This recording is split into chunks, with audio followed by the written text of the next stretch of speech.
Good evening friends, কেমন আছেন আপনারা সবাই? আশা করছি সবাই খুব ভালো আছেন। তো শীতের সন্ধ্যায় মিষ্টি খেতে কিন্তু সবারই ভালো লাগে। তো মিষ্টি একটা জিনিস বানানো হচ্ছে, জানি না আপনারা কত সবাই কেউ গেস করতে পারছেন, হবে অনেকে গেস করছেন, আবার অনেকে পারবেন না। তো এখানে দেখতেই পারছেন আমি মাকে এখানে লম্বা শেপের বানিয়ে দিচ্ছিলাম এই চালের আটাটা দিয়ে। আর মা এখানে কাটছিল, চুষি পিঠে হবে আজকে আমাদের ঘরে বিকেলবেলায়। তো আপনারা কে কে কী কী পিঠে খেতে ভালোবাসেন আর চুষি পিঠেটা সবাই কতটা ভালোবাসেন অবশ্যই জানাবেন।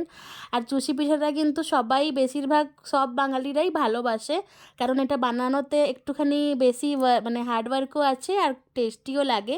আর এদিকে আমি মাঝে মাঝে এসে দুধটাকে নাড়াচ্ছি। তো দুধটা আপনাদের নিজেদের অ্যাকর্ডিং ফুটিয়ে নেবেন, যতটা আপনারা গাঢ় খেতে চান। তো আমরাও দেখে নিন, ভালো করেই ফুটিয়েছি।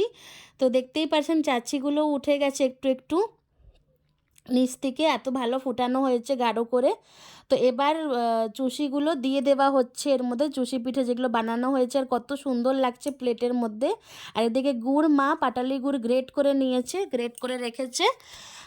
গুড়ের পায়েস, গুড়ের পিঠেটাই কিন্তু শীতকালে ভালো লাগে। দেখুন, চিনির পিঠে পায়েস আমরা তো 12 মাসই খেতে পারি, আর চিনিটাই খাওয়া হয়, কিন্তু গুড়টা তো এই শীতকালেই খাওয়া হয়।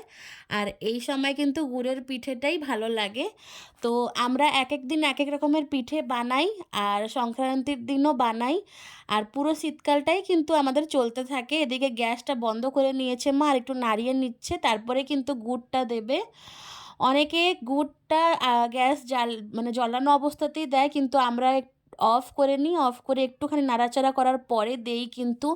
কারণ আমাদের এখানকার গুড় দেখেছি বেশিরভাগ কেটে যায় দুধে দিলে, জানি না কেন। তো আমাদের এখানে তো এরকমই পাওয়া যায়, তো যা পাওয়া যায় তাই আমরা কিনে আনি। এখন আরও মা গুড় কিনবে, গুড় কেনা এখনও বাকি আছে সংক্রান্তির জন্য। তো এগুলো যে এই গুড়টা কেনা হয়েছে, তো এটাই দেওয়া হচ্ছে এখন। তো দেখতেই পারছেন এখানে গুড় দিয়ে দিল মা গ্রেট করে, যাতে ভালো করে গলে যাক আর মিশে যাক তাড়াতাড়ি।